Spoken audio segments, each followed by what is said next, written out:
ఓం నమః శివాయ నమో నారాయణాయ ఓం శ్రీ కర్మ నివారణ కాల భైరవాయ నమో నమః ఓం వజ్రణకాయ విద్మహే తీక్షణ దగ్గుస్థాయ ధీమహి తన్నో నవనారసింహస్వామి ప్రచోదయాతు.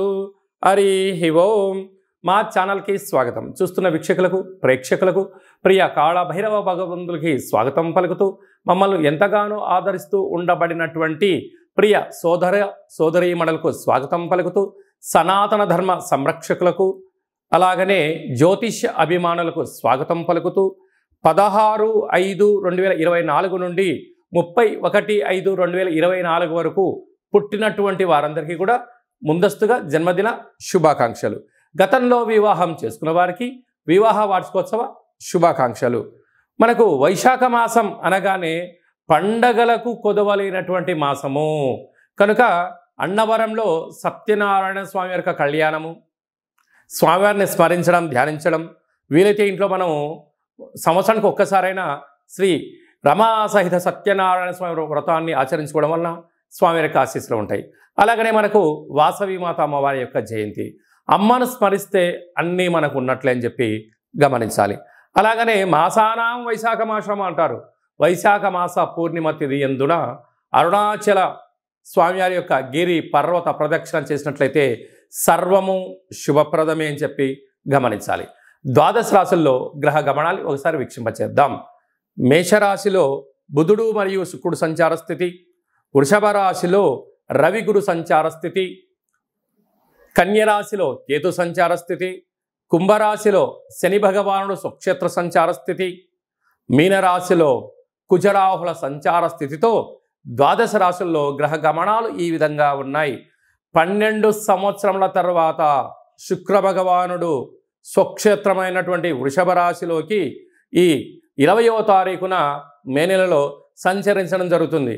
అక్కడ విశిష్టత ఏమిటయ్యానగా 12 సంవత్సరముల తర్వాత దేవగురు బృహస్పతి వృషభ రాశిలో సంచారం చేయడం, గురు శుక్రులు అక్కడే సంచారం చేయడం, అక్కడే రవితో కలిపి ప్రయాణం చేయడం అనేటువంటిది ఒక రకమైనటువంటి గ్రహ సంచార స్థితి అని చెప్పి గమనించాలి.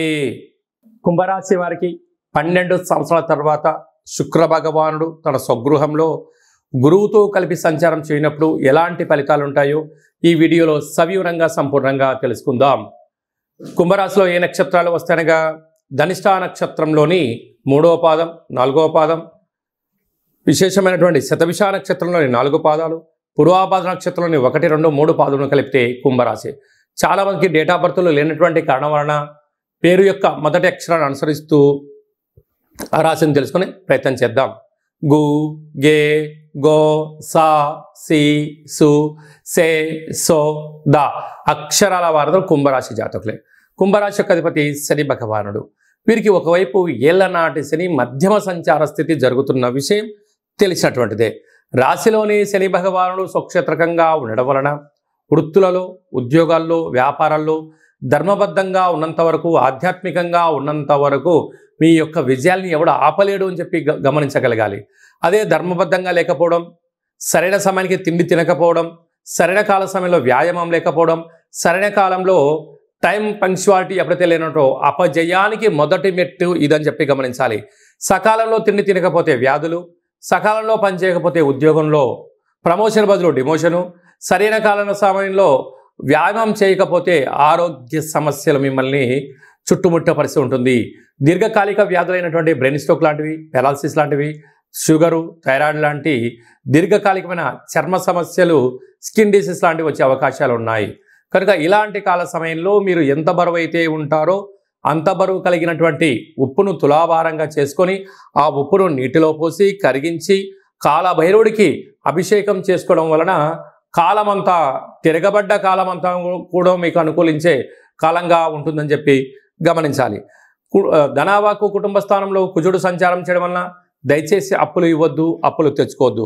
తృతీయంలో బుధ శుక్ర సంచార స్థితి ఉండడం వలన అన్నదమ్ములతో, అక్కాచెళ్లతో, పార్ట్నర్షిప్ వ్యవహార కార్యక్రమాలతో ఎంతో జాగ్రత్త అవసరం. అర్ధాష్టమ రవి, అర్ధాష్టమ గురువు, అర్ధాష్టమ శుక్ర సంచార స్థితి అవడం 12 సంవత్సరాల తర్వాత శుక్ర భగవానుడు వృషభ రాశిలో స్వక్షేత్రకంగా ఉంటూ గురువు చేత కలిసి ఉండడము ఒక రకమైన యోగదాయకం అని చెప్పి గమనించగలగాలి. కాకపోతే అర్ధాష్టమ గురువు అర్ధాష్టమ రవి చేత శుక్రుడు హస్తగతం అవ్వడం వలన మీ జన్మ నక్షత్రం రోజున పూర్ణిమ తిథుల యందున ఎలాంటి శుభ కార్యక్రమాలు ప్రారంభించకపోవడం మంచిదని చెప్పి గుర్తుపెట్టుకోవాలి. దూరవాయు జల ప్రయాణాలు ఆటంకాలు, డబ్బులు ఇస్తే తిరిగి రావు, పోలీస్ స్టేషన్లు, గొడవలు, ఒకవైపు ఈ శని యొక్క సంచార స్థితి కారణం వలన అర్ధాష్టమ రవి కారణం వలన అనేక రకాలుగా ఇబ్బందికి గురవుతున్నారు. ఇలాంటి కాల సమయంలో సకాలంలో తిండి, సకాలంలో నిద్ర, తగు వ్యాయామం వలన ఒత్తిడికి గురి కాకుండా ఆరోగ్యాన్ని కాపాడుకునే మానవ ప్రయత్నం చేయండి. అంతా మంచే కలుగుతుంది.